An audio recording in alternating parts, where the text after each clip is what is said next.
Tadakun wa koi wo shinai, or Tadakun never falls in love. So the genre is slice of life romance. It should be its own genre. Fucking transfer student, star-crossed lovers. More like I prefer to call it class-crossed lovers. It's really like without a grandiose fantasy setting. I feel like it's more apt. You've seen one of those. You've seen them all. With any slice of life, if you like the characters, you're gonna like the show, and if you don't, you're not. Now that's up to how good the show is and what exactly you want out of your character interaction. If you like people falling in love, then if you like the characters, you'll like the show. If you don't like romance, then it doesn't really matter if you like the characters or not, unless they're really, really, really good characters. You get where I'm going with this. So the show starts out with some dude. We find out his name is Tadakun, taking pictures of tourist sites. I can only assume they're tourist sites because there's a bunch of fucking foreign people speaking, English. Anywho, he's taking pictures of a bunch of fucking tourist sites, sakura blossoms and all that shit with his fancy camera. And then this one blonde chick keeps fucking cock blocking his shots. And then she's like, oh shit. And she smiles at his camera and he's like, oh my god, she's so pretty. But he didn't say that. He says it with his eyes. You know what I mean. And she walks up to him and she's like in perfectly fine Japanese as far as I can tell. And I equivalently took 3 years of Japanese. My Japanese is terrible though, so have that mean whatever you want it to mean. And she's like, hey, can you take my picture? And he's like, I don't speak English, even though she said that to him in Japanese. So then she's like, oh shit, is my Japanese that bad? Anywho, they get through it and he's like, it turns out her camera's dead because she's an idiot. An idiot with perfectly fine Japanese as far as I can tell. But he's like, yeah, your battery's dead. And she's like, oh, but the battery symbol was just blinking an awful lot. Like, that's gotta mean it's good, right? No, that's not what that means, you fucking idiot. So he's like, just give me your memory card. I'll put it in my camera and take your picture. And she's like, holy shit. Yes, thank you. And he does it. And then she's like, oh my god, you're the best. Thank you so much. And then she runs off and leaves her memory card. And then he's like, fuck, she left her memory card. And then he doesn't do anything about it. Because this is Tadakun Never Falls in Love, and he's not putting up with this shit. This isn't Tadakun Falls in Love at the first sight, even though he hasn't done it yet.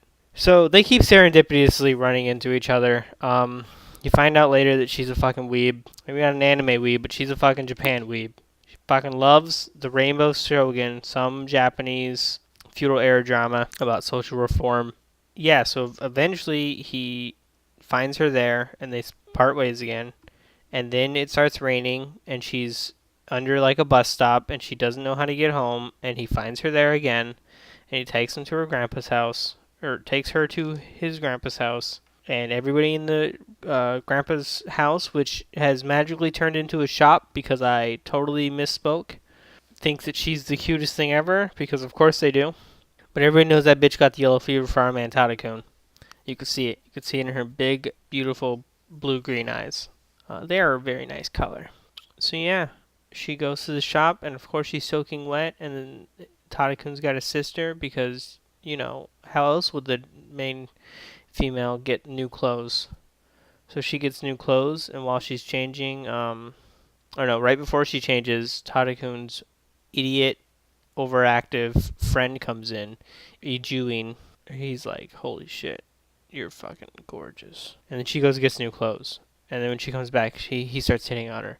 And then some fiery redhead chick walks in the door and fucking roundhouse kicks the fuck out of Ijuin. And that's her friend that she has been mentioning this whole time. Like, all my stuff is with my friend. Her friend shows up with no stuff. So we don't know where all the stuff is. Because later they're going to look for the place that they're supposed to be staying at, but the friend doesn't know how to find it. So where's all their shit? Anywho, after fucking around in the shop for a little while right after the friend roundhouse kicked Pretty Boy in the face, they leave to go find where they're supposed to be staying. Some things that they say, you're pretty sure that Teresa is her name, blonde chick, the main blonde ditzy chick.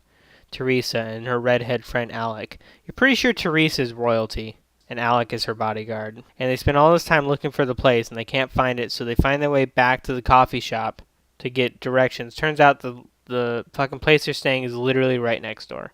Which brings me back to my original point. Where the fuck is their shit? I don't know. They never talk about it again. That's pretty much the end. They show them. They're like, hey, your place is right, literally right the fuck here. I guess we're gonna be seeing a lot more of each other because she's a transfer student too, and she's in Tadakun's class. So fucking pack up, bitches. We're in it to win it. Yeah, I probably won't watch this. I'm not a fan of the characters. I'm not a fan of how lazy they are with serendipity as a plot device.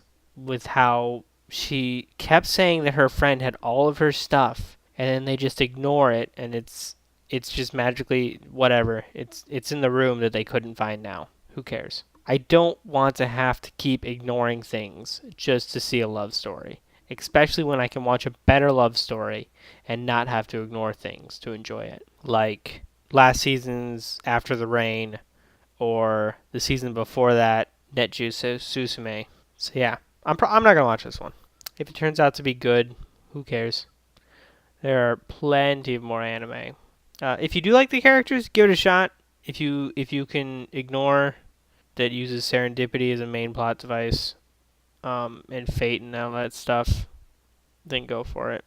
But yeah, that's all, folks.